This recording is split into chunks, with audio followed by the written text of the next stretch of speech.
So today what we want to do is talk about some indicators that the economic collapse is getting worse and that the Greatest Depression is getting deeper. Now, first we want to do is talk about banks. So what I've noticed is banks, large corporations, places you're sending payments to, on the electronic front, the payments are processed pretty rapidly. On the paper front, either from COVID restrictions or their desire to get late fees, we're starting to notice that most of these companies and banks are posting payments later and later. It's taking them longer to process them. The second part of this is the postal system.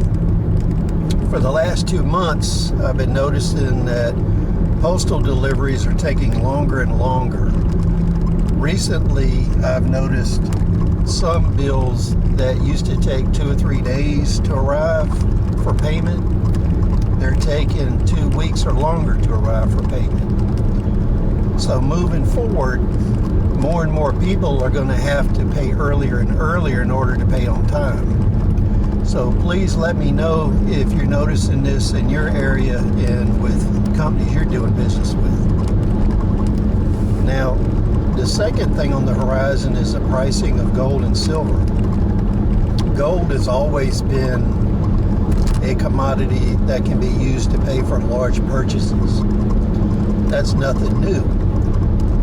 But when you look at the denominations of gold, as far as the ounces, you get to half and quarter ounce gold, you're noticing with the price increases on those commodities, you can only use them to make bigger and bigger purchases. Now, we're noticing the same thing with silver.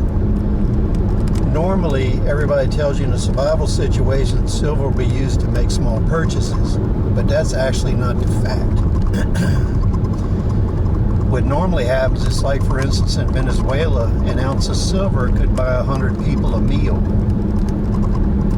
So as silver becomes more and more valuable compared to a devaluating currency, what you find is the smaller denominations of bullion and coins, such as half ounce, quarter ounce, 10 ounce, the value of those becomes larger and larger, and you can't use them to make small purchases.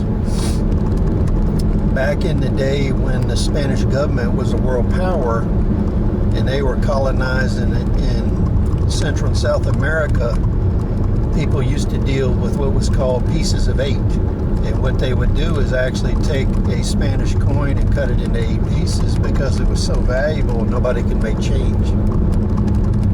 So when we look at silver coins today and silver bullion, on the low end, on current pricing, if you have a quarter ounce silver piece, that may be worth between $5 and $8 in comparative purchasing power. So that's starting to give you an idea of what you can transact with that and what would be required to make change. You don't want to be in a position where you're going to have to take a cold chisel and start cutting silver coins and silver bullion to make payments. So what you need to think about, a half-inch silver coin today or silver bullion is going to run between $15 and $20, or an ounce would be $31 to $37 an ounce. A 2-ounce bullion coin would run $66 to $70. So a 2 ounces of silver would be more like buying a week's worth of groceries. Now, that brings us to another point.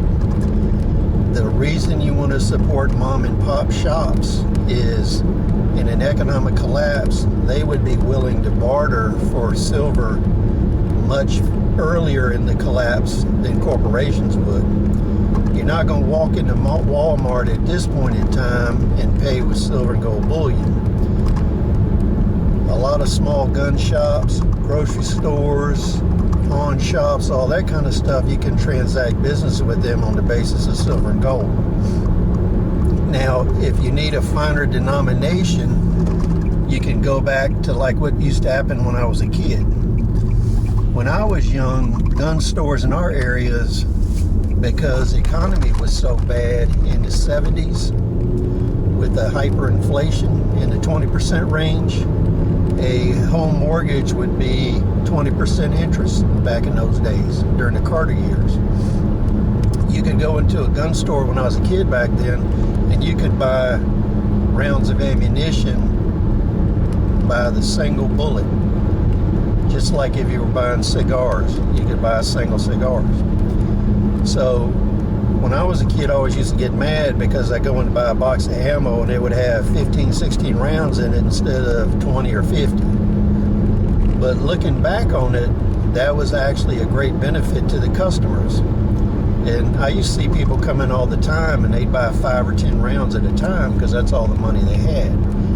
Now the other side to that is if you're doing gold and silver transactions and you need something to make the difference up without splitting your currency, what you can do is use 22 rimfire rounds or 38 special rounds, and you could use them along with your silver to denominate your purchases.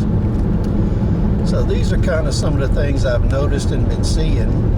Please rate, comment, subscribe. We'll see you on the next video.